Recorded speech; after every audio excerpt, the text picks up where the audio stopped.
Game of Thrones is back after the longest off-season ever, and episode 1 of season 7 sets the stage for the conflicts ahead. Arya is at the Twins, wearing the face of Walder Frey, who she killed last season. It's not clear exactly how the magic of the Faceless Men works, but by wearing Walder's face, Arya takes his appearance and voice and everything, and uses this disguise to gather the Freys at a feast. She talks of the Red Wedding, when the Freys killed Arya's mother and brother and others, and then, with poisoned wine, Arya kills the Freys, sparing only the women. This revenge was a long time coming, and Arya's clearly pleased with her work, but is this really justice? The main people behind the Red Wedding, Walder and Tywin and Roose and Lothar and Black Walder, they're already dead. Were all these Freys really guilty and deserving of death? There's a similar thing in the books where Catelyn is resurrected as Lady Stoneheart, who mercilessly kills all the Freys she can find, but it's not really clear if the people she kills are all guilty. She even tries to hang Brienne and Pod. So Stoneheart makes us question whether violent vengeance is right, and similarly, Arya's killing is questioned when she runs into Ed Sheeran and his Lannister mates. This is a humanizing scene, where a bunch of nameless red-shirt soldiers show that they too have personalities and families and dreams. They are Lannister soldiers, they've probably done bad things, but Arya realizes that they still deserve to live. Maybe the same was true of some of these Freys. Arya's arc has made her a ruthless killer, but she still is capable of mercy and humanity, and that's one of the themes of this episode. Justice and vengeance versus mercy and compassion. After the intro, a dark fog rolls in, with the Night King and White Walkers leading the army of the dead, which includes a few undead giants. This giant is missing an eye, so some fans think it's the corpse of Wun-Wun, who died at Winterfell. But Wun-Wun lost his right eye, this guy his left eye, so it must be some other one-eyed giant. 12-foot-tall zombie giants are pretty scary, and in the books there are also undead bears and birds and things in the water and ice spiders, even rumors of ice dragons. Maybe we'll see some of these this season. Also, it's cool to see the darkness brought by the White Walkers, because the Walkers aren't just frosty blokes who like the cold and dark, they bring the cold and dark. They kind of are the cold and dark. They are winter. So the Walkers might be connected to this world's irregular seasons. Maybe the seasons will become normal after the Walkers are defeated. If the Walkers are defeated. One of their great opponents is Bran, now called the Three-Eyed Raven because he's got psychic powers and shit. He arrives at the wall with Mira Reed, and Ed of the Night's Watch lets them through. Some people thought that this mark that the Night King made on Bran last season might let the White Walkers pass through or break the wall when Bran enters, but it looks like the wall's still standing. For now. At Winterfell, King Jon Snow holds a meeting with the North. He says they gotta get Dragonglass to fight the White Walkers, because Dragonglass can kill White Walkers, and he sends Tormund and the Wildlings to defend Eastwatch, one of the castles on the wall.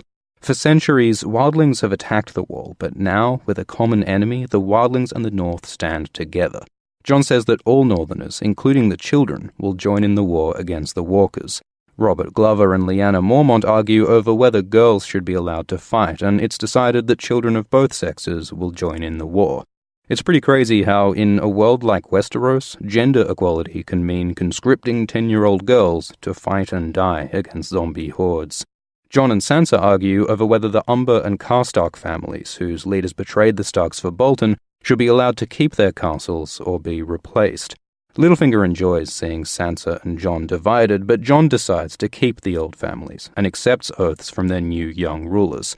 Alice Karstark is in the books. She has a plot about Jon helping her deal with her uncle, while Ned Umber is invented for the show. It's cool how he's got this cross on his clothes, representing the Umber chains. The older Umbers had something similar. Sansa and Jon talk afterwards, and basically, Jon is a decent ruler, but he could benefit from Sansa's advice. Over the last 6 seasons, Sansa's learned politics from the best. Or, you could say, from the worst. Jon's mostly learned from his uncle Ned, who is a great bloke, but lost his head because he was too dumb, or too merciful, maybe, to survive. The Starks get a letter from Cersei, who demands that they come south and kneel. There's a long history of Starks coming south and dying there. Rickard, Brandon, Lyanna, Ned, Robb. so it's smart of Jon and Sansa to stay put. Cersei is a problem, but it's the walkers who threaten all.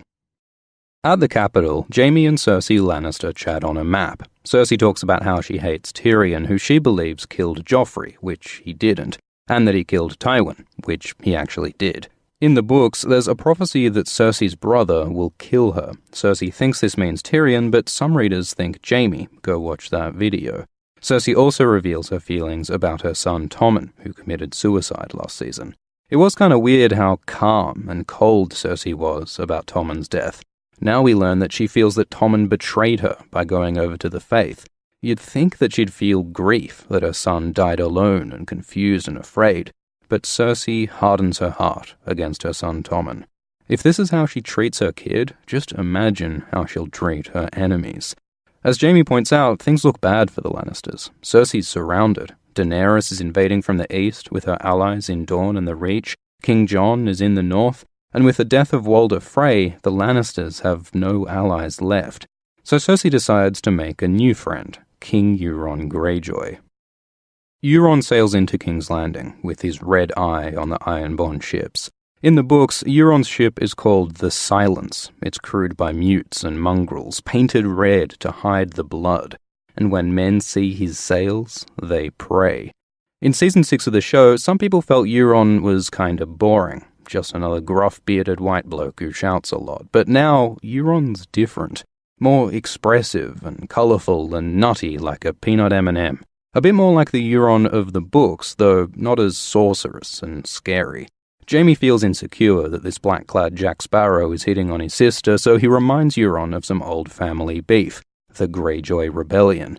About 10 years ago, Balon rebelled against the crown, so the rest of Westeros got together and put him down. Which was pretty sweet. A young Robert and Ned and Stannis and Tywin and Barry and Thoros and Gregor and Jorah and Jaime all fought together against the Greyjoys. The Greyjoys lost, of course, but what is dead can never die, and now Euron's back, offering his hand, both hands, to Cersei in marriage. She says no, but he says he'll return with a gift, so what's he planning? Cersei did just mention how much she hates Tyrion, and Tyrion has been offered as a gift to a queen before, so maybe Euron has eyes on the dwarf. In Old Town, at the Citadel, Sam's weighing brains and stacking scrolls and scooping soup and scrubbing poop. Game of Thrones Hogwarts is not as fun as he thought it would be. He came here to learn secrets that would help in the fight against the walkers, but no one here seems to believe that they even exist. Archmaester Ebrose assures him that every other time someone thought the world would end, it didn't. But Sam has seen that the threat is real, so he breaks into the restricted section of the library, just like in Harry Potter, to find something to help against the walkers. This might relate to something that's happening in the books when Jack and Hagar breaks into the Citadel. Go watch that video. But in the show, Sam gets a book about dragonglass, the stuff that kills White Walkers, and he learns of huge caves beneath Dragonstone that are full of dragonglass, which will be super duper useful against the walkers.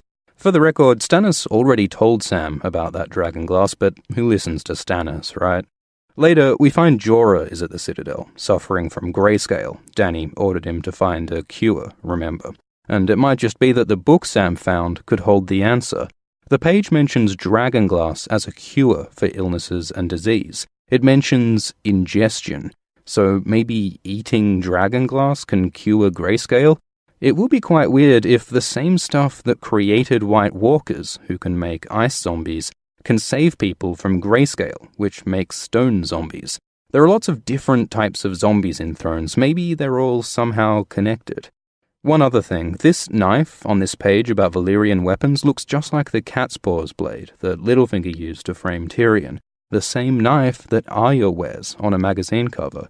It's not clear what the point of all this will be, but it sure looks like this particular dagger is important.